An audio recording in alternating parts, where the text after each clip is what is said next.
ஓம் ஸ்ரீ கிருஷ்ணாய பரமாத்மனே நமஹ.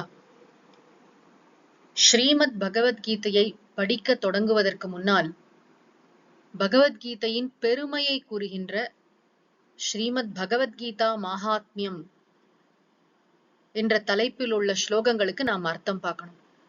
மகாத்மியம் அப்படின்னு சொன்னா மகிமை, சிறப்பு. எந்த ஒரு நூலை படிப்பதற்கு முன்பும் அந்த நூலுடைய சிறப்பை தெரிந்து கொண்டோம் என்று சொன்னால் அதனுடைய பலன் என்ன, அதை படிச்சா நமக்கு என்ன கிடைக்கும், அது எப்பேற்பட்ட பெருமை வாய்ந்தது என்று தெரிந்து கொள்ளும் பொழுது நம்முடைய ஸ்ரத்தை அதிகரிக்கும். இந்த மகாத்மியம், பகவத்கீதா மகாத்மியம் என்ற இந்த ஸ்லோகங்கள் வராக புராணத்தில் அமைந்திருக்கின்றன. அதுல பூமாதேவிக்கும் மகாவிஷ்ணுவுக்கும் ஓர் உரையாடல் நடக்கிறது. ரெண்டு பேரும் பேசுறாங்க. பூமாதேவி கேள்வி கேட்கிறாள், மகாவிஷ்ணு பதில் சொல்கிறார். அந்த பகுதியில இந்த பகவத்கீதா மகாத்மியம் வருகிறது. இந்த ஸ்லோகத்தை படிக்கலாம். தரோவாச்ச தரோவாச்ச பகவன் பரமேஷான பகவன் பரமேஷான பக்திரவ்யபிசாரிணி பக்திரவ்யபிசாரிணி பிராரப்தம் புஜ்யமானஸ்ய பிராரப்தம் புஜ்யமானஸ்ய கதம் பவதி ஹே பிரபோ கதம் பவதி ஹே பிரபோ. தரோ உவாச்ச. தரான்னு சொன்னா பூமி தேவி.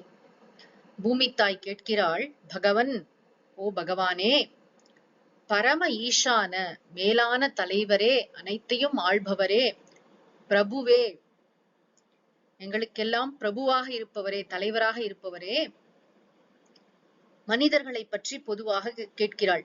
அதாவது பிராரப்தம் புஜ்யமானஸ்ய, பிராரப்தம் என்று சொன்னால் நம்முடைய வினைகள், பிராரப்தம் என்று சொன்னால் இப்பொழுது தொடங்கியுள்ள வினைகள், பலனை கொடுக்க தொடங்கியுள்ள வினைகள். உயிர்களாகிய நமக்கெல்லாம் 3 விதமான வினைகள் இருக்கின்றன, கர்ம பலன்கள் இருக்கின்றன என்று சாஸ்திரம் சொல்கிறது. ஒண்ணு சஞ்சிதம் கர்ம என்று பெயர். அதாவது பல பிறவிகள்ல நம்ம செஞ்சதெல்லாம் இருக்கு இல்லையா, எல்லாம் சேர்த்து ஒரு மூட்டையா கட்டி வச்சா அதான் சஞ்சிதம் கர்ம. எல்லா கர்மங்களும் ஒரே நேரத்துல பலன் கொடுக்காது.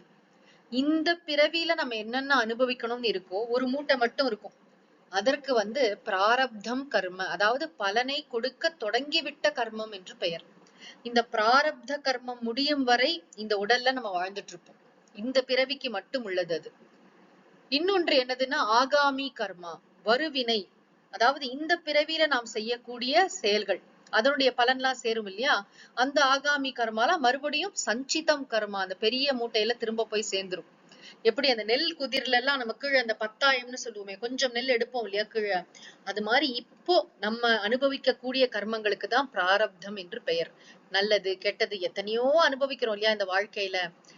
இந்த பிராரப்தம் என்று சொல்லக்கூடிய நடவினை, இந்த வாழ்க்கையோட இன்ப துன்பங்களை அனுபவித்துக் கொண்டிருக்கக்கூடிய ஜீவஸ்ய, ஒரு மனிதனுக்கு, ஒரு புருஷனுக்கு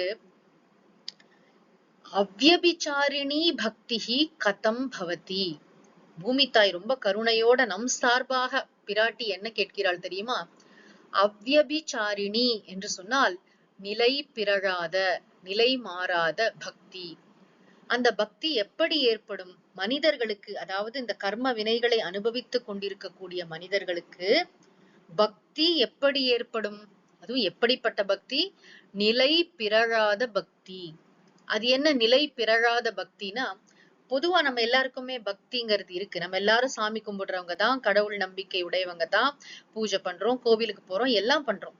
ஆனா ஒரு கஷ்டம் அப்படின்னு வரும் பொழுது, அல்லது குறிப்பா நம்ம கேட்ட ஒரு விஷயம் கிடைக்காத போது அந்த பக்தி என்ன ஆகும்னா கொஞ்சம் ஆட்டம் காணும். நிறைய பேரு சாமி படத்தெல்லாம் எடுத்து வெளியில எரிஞ்சிருவாங்க.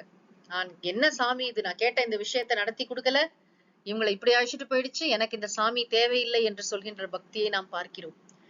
வாழ்க்கையில என்ன நடந்தாலும் சரி, நல்லதோ கெட்டதோ, என்ன செய்யறோம், நம்முடைய கர்ம வினைகளை தானே நம்ம அனுபவிச்சுட்டு இருக்கோம். அதற்கிடையில நிலை பிறழாத பக்தி, ரொம்ப ஒரு அருமையான வேல்யூ. அவ்யபிச்சாரிணி பக்திஹி என்பது ஒரு பெரிய ஆன்மீக பண்பு என்று பகவான் பின்னாடி 13வது அத்தியாயத்துல சொல்லுவார். மயிச்ச அனன்ய பக்தி அவ்யபிச்சாரிணி என்று வரும்.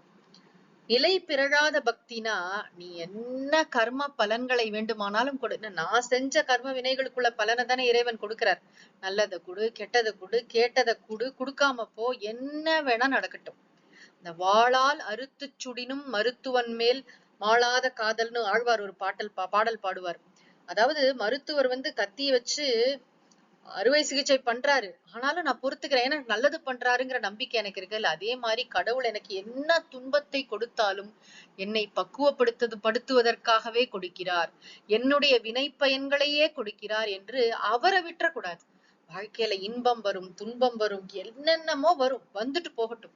ஆனா இதற்கிடையில் கடவுளை பற்றி கொள்வதிலிருந்து நான் கொஞ்சம் கூட விலகக்கூடாது. என்ன நடந்தாலும் சரி, அந்த என்னங்கிறது வித்தின் இன்வெர்டட் காமர்ஸ், என்ன நடந்தாலும், என்ன எக்ஸ்ட்ரீமா, என்ன நல்லது என்ன கெட்டது முக்கியமா நடந்தாலும் நான் இறைவன் மீது உள்ள பக்தி சிறிது கூட எனக்கு குறையக்கூடாது. என்ன அழகான பிரார்த்தனை! இது எப்படி நடக்கும்? இந்த மாதிரி ஒரு பக்தி மட்டும் நமக்கு வாழ்க்கையில இருந்து விட்டது என்று சொன்னால், அதற்கப்புறம் நமக்கு எல்லாம், அதுக்கப்புறம் ஞானம், அதற்கு மேல உள்ள மோட்சம் எல்லாம் தானாக வரும். முதல் ஸ்டெப் என்னதுன்னா, இறைவனிடத்தில் நிலை பிறழாத பக்தி. என்ன நடந்தாலும் சரி, இந்த அனுபவங்களை வச்சு நான் கடவுளை ஜட்ஜ் பண்றது இல்லை. இதெல்லாம் கொடுத்துட்டாரு, அதனால இவர் ரொம்ப நல்ல கடவுள், இதெல்லாம் கொடுக்கல அதனால கடவுள் ரொம்ப மோசம் என்று நான் கடவுளை பற்றி எதுவும் நினைக்கவில்லை. எனக்கு புரியாது இந்த கர்ம வினைகளின் திட்டம் என்ன, எப்பொழுது எந்த கர்மம் பலனை கொடுக்கும் என்ற விவரங்கள் எல்லாம் என்னுடைய அல்ப புத்திக்கு விளங்காது. எனக்கு ஒரே ஒண்ணுதான், ஒரு ஸ்ரத்தை. இறைவனிடம் நான் சரணாகதி செய்கிறேன், அவர் என்னை காப்பாற்றுவார், என்ன வேணா கொடுக்கட்டும். ஆனா வருகின்ற பலன்கள் எல்லாம் என்னது? கர்ம வினைகள். அது எனக்கு புரிய வேண்டும். அந்த புரிதலுடன் என்ன கஷ்டங்கள் வந்தாலும் என்ன வந்தாலும் நிலை பிறழாத, நிலை மாறாத பக்தி எனக்கு வேண்டும். அப்படிப்பட்ட பக்தியை இந்த உயிர்கள், மனித உடல்களில் இந்த கர்ம வினைகளை அனுபவித்துக் கொண்டிருக்கக்கூடிய இந்த உயிர்கள் எப்படி பெற முடியும்? இந்த அவ்யபிச்சாரிணி பக்தி என்பது மிக முக்கியமான ஒரு ஆன்மீக பண்பு, ஒரு சாதனை. அது எனக்கு வர்றதுக்கு நான் என்ன செய்யணும் என்று நம் சார்பாக பூமாதேவி கேள்வி கேட்கிறார். அதற்கு பகவான் மகாவிஷ்ணு என்ன பதில் சொல்கிறார் என்பதை நாம் அடுத்த பகுதியில் கேட்போம். ஓம் சாந்தி சாந்தி சாந்தி. ஹரி ஓம் தத் சத். கிருஷ்ணார்ப்பணமஸ்து.